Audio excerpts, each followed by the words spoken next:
अब यहां पर कंस को पता चलता है कि किसी 5 वर्ष के बालक ने गोवर्धन पर्वत उठा लिया था। कंस समझ गए कि मेरा काल यही है। उसके बाद कंस ने सब कुछ पता लगाया। वो गोकुल से कहाँ गया, किसके घर में है, नंद बाबा कौन है, यशोदा मैया कौन है, उसका नाम कृष्ण है। तब कंस ने अपने यहाँ एक यज्ञ का आयोजन किया। अपने मंत्री अक्रूर जी से कहा कि घर में यज्ञ का आयोजन हो रहा है, परिवार के सभी सदस्य हैं, लेकिन मेरे 2 भांजे वृंदावन में हैं, कृष्ण और बलराम, उनको लेकर आइए। जब तक घर के सभी सदस्य ना हो कोई भी काम अच्छा। अक्रूर जी समझ गई ये प्रेम तो हो नहीं सकता। फिर भी जाते हैं, राजा ने आदेश किया है। अक्रूर जी जाते हैं। ठाकुर जी और बलराम जी उस वक्त गैया चराने गए हुए थे। नंद बाबा उन्हें बैठाते हैं। नंद बाबा बार बार पूछ रहे हैं कैसे आना हुआ। अक्रूर जी कहते हैं एक बार दोनों बच्चे आ जाए फिर बात करते हैं। शाम का समय है, भगवान घर लौटते हैं। जैसे ही घर के अंदर पैर रखते हैं कि उनकी पहली नजर ही अक्रूर जी पर पड़ती है।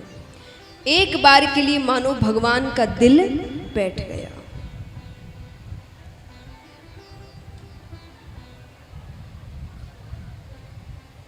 भगवान को आज मानो लग रहा है कि मेरे जो मस्ती के दिन थे, खेल कूद के दिन थे, वो खत्म हो गए। मेरी कर्म भूमि मुझे आवाज दे रही है। जिस कारण भगवान ने जन्म लिया था, भगवान को वो कार्य करने जाना था, पर उन्हें पता था कि उन्हें ब्रज की, वृंदावन की, यशोदा मैया की, नंद बाबा की, ग्वालों की, गोपियों की बहुत याद आएगी, क्योंकि वो शायद ही वापस कभी आएंगे। अब यहाँ पर दोनों बालक बैठते हैं। अक्रूर जी ने कहा कंस ने एक यज्ञ करवाया है, दोनों बालकों को निमंत्रण भेजा है। यशोदा मैया कहती है कहाँ वो बड़े बड़े राजा, कहाँ मेरे छोटे छोटे बच्चे, नहीं जाएंगे ये। अरे नंद बाबा कहते क्यों नहीं जाएंगे, इसी बहाने मथुरा घूम आएंगे। जैसे जब गांव में रहो तो शहर घूमने के लिए होता है ना, शहर में काफ़ी चीज़ें होती है, तो उसी प्रकार उस समय मथुरा शहर था, क्योंकि मथुरा में राजा रहते थे और राजा के कारण वहाँ पे कई चीज़ें उपलब्ध कराई गई थी। आए दिन नए नए मेले लगते थे। तो नंद बाबा ने कहा इसी बहाने मथुरा घूम आएंगे। ठीक है, भगवान जाने लगते हैं। यशोदा मैया कहती कन्हैया जल्दी लौट आना, तू नहीं रहता ना मेरे हृदय में बहुत पीड़ा होती है, मुझे बहुत तकलीफ होती है। भगवान कहते हैं मैं जल्दी लौट आऊंगा। भगवान चले गए। अब भगवान थोड़ी ही दूर जाते हैं कि रथ के सामने कई गोपियां लेटी हुई है रास्ते में। गोपियां कहती है कृष्ण को ले जाना है तो ये रथ हमारे ऊपर से लेकर जाओ, क्योंकि जीते जी तो कृष्ण को यहां से जाने नहीं देंगे। भगवान नीचे उतरते हैं।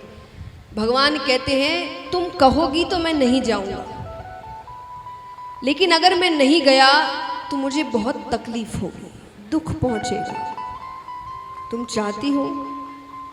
गोपियां कहती है कन्हैया हम तो चाहते हैं हमारे सारे सुख तुम्हें मिल जाए और तुम्हारे सारे दुख हमें मिल जाए।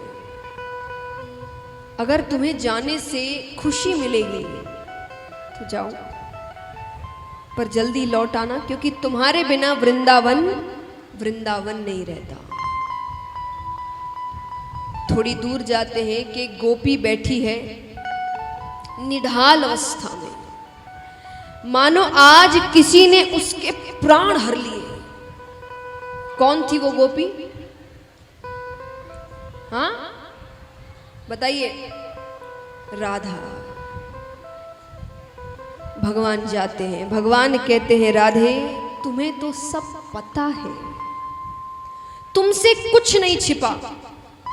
मुझे कब कहाँ जाना है, कब क्या करना है, ये मुझसे ज्यादा तुम जानती हो, फिर भी ऐसे कर रही हो। राधा जी कहती है मैंने आपको नहीं रोका, पर उदास भी ना हो, ये तो इंसाफ नहीं है। राधा जी कहती है आपने जन्म बहुत लोगों के लिए लिया है। कृष्ण अवतार भगवान ने कई काम करने के लिए लिए हैं, सिर्फ कंस के लिए नहीं लिया। भगवान ने महाभारत का युद्ध भी किया, बहुत कुछ किया है।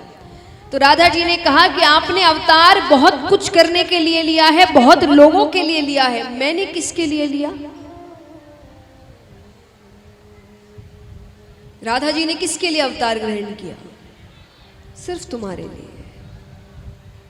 तुम नहीं तो मैं क्या करूं? मैं किसके लिए रहूं? क्यों रहूं?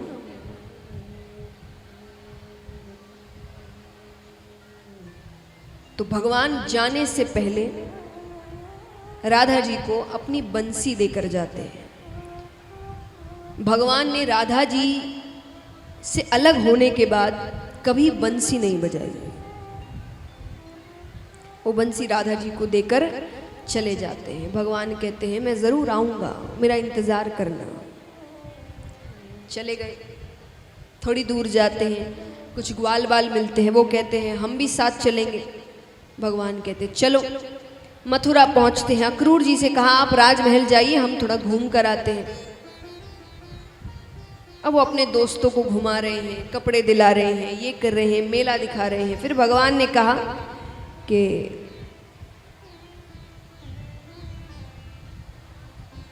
आप थोड़ा मेला घूमिए, हम कुछ काम करके आते हैं राजमहल में, फिर आपको अंदर बुला लेंगे। क्योंकि वो भगवान ने काफी समय तक ये चाहा कि किसी को ये ना पता चले कि वो कौन है। वो चाहते तो ग्वाल वालों के सामने भी कंस को मार सकते थे, पर उन्होंने हर वक्त यही कोशिश की कि उनको ये ना पता चले कि मैं कौन हूं। तो भगवान कहते हैं कुछ काम करके फिर आपको अंदर बुलाते हैं। ठीक है। अब भगवान और बलराम जी जाते हैं। तो द्वार पर ही, जो राजमहल था उसके द्वार पर एक धनुष लटका हुआ है। उस धनुष को केवल वो तोड़ सकता था जो कंस का काल हो। भगवान उस धनुष को देख रहे हैं, बलराम जी को देख रहे हैं। बलराम जी कहते काम शुरू कर दो, अब देर मत करो। अब वहां कई सेवक खड़े हैं, द्वारपाल खड़े हैं, वो सब देखकर हंस रहे हैं कि ये दो छोटे छोटे बालक धनुष को तो ऐसे देख रहे हैं जैसे बड़ा तोड़ देंगे।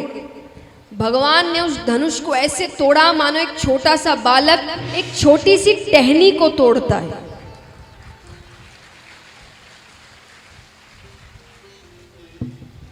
अब भयानक आवाज होती है। वो आवाज कंस के कमरे तक जाती है।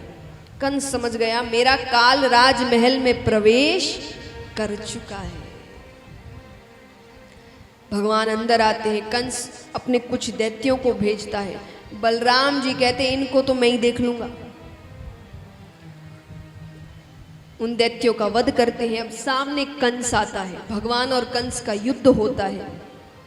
अंत में भगवान जब उसका वध करते हैं वो माफी मांगता है कि भगवान उसे छोड़ दे। भगवान कहते हैं ये दया तब कहाँ थी जब मेरे 6 भाइयों को तुमने क्रूरता से मारा था।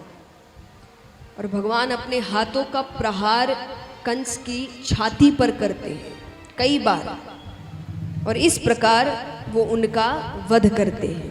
बोलिए कृष्ण कन्हैया लाल की। तो इस प्रकार भगवान कंस का उद्धार करते हैं, कंस का वध करते हैं।